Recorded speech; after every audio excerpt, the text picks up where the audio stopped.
Welcome to Wisdom for Your Day. Sit back and get ready for some knowledge about the birth of a nation. To understand the 250-year milestone of the United States, we have to look back to 1776.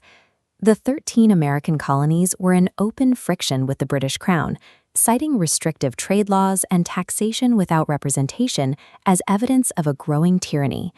The Continental Congress appointed a committee of 5, including John Adams, Benjamin Franklin, and Thomas Jefferson, to justify a formal separation.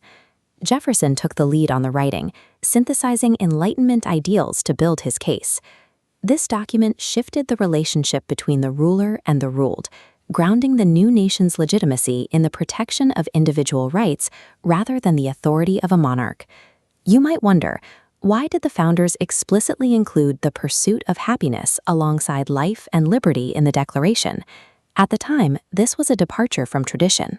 It signaled that a government's purpose was no longer to serve the interests of a crown, but to facilitate the well-being of its citizens. They leaned into the concept of natural rights, the idea that governments exist solely to protect an individual's inherent right to live freely, make personal choices, and chase their own fulfillment.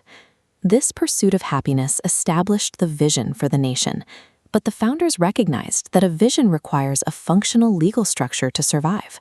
The first attempt at a national government, the Articles of Confederation, proved too weak to manage the states effectively. In 1787, delegates met in Philadelphia to draft a new, functional framework. They built a federal republic on a rigid separation of powers. Authority was split. Congress makes laws, the president enforces them, and the Supreme Court interprets them. These checks and balances prevent concentrated authority, ensuring no branch overrides another.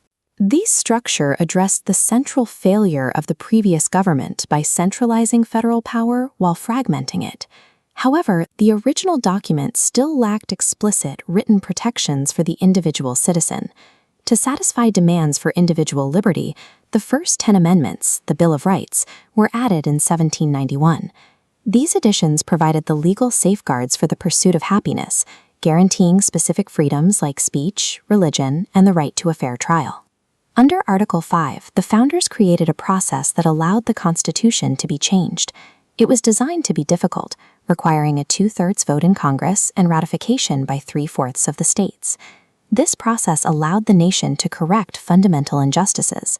Following the Civil War, the 13th, 14th, and 15th Amendments abolished slavery and expanded the definition of citizenship. Further amendments continued this expansion of rights, such as the 19th Amendment, which prohibited the denial of the vote based on sex. The Constitution has proven capable of self-correction, evolving through 27 amendments that have incrementally expanded the scope of constitutional protection. Over 250 years, the system has been tested by deep political division.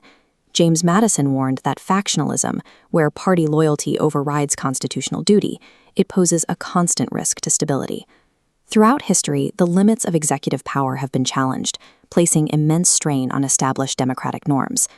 The Republic has maintained continuity because all government actions remain subject to judicial review.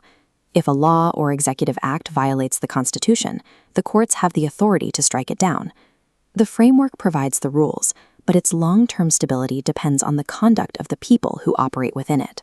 For 2.5 centuries, the longevity of this republic has relied on the combination of these structural safeguards and the ongoing participation of the public. In practice, this means citizens voting in elections, staying civically educated, and exercising their right to challenge the government when it oversteps its bounds. American democracy is not a finished product, but a responsibility handed down to each successive generation. Join us in the celebration for a nation and its 250 years. This has been Wisdom for Your Day. For more content, make sure to like, share, and follow on Facebook and YouTube channel by the same name.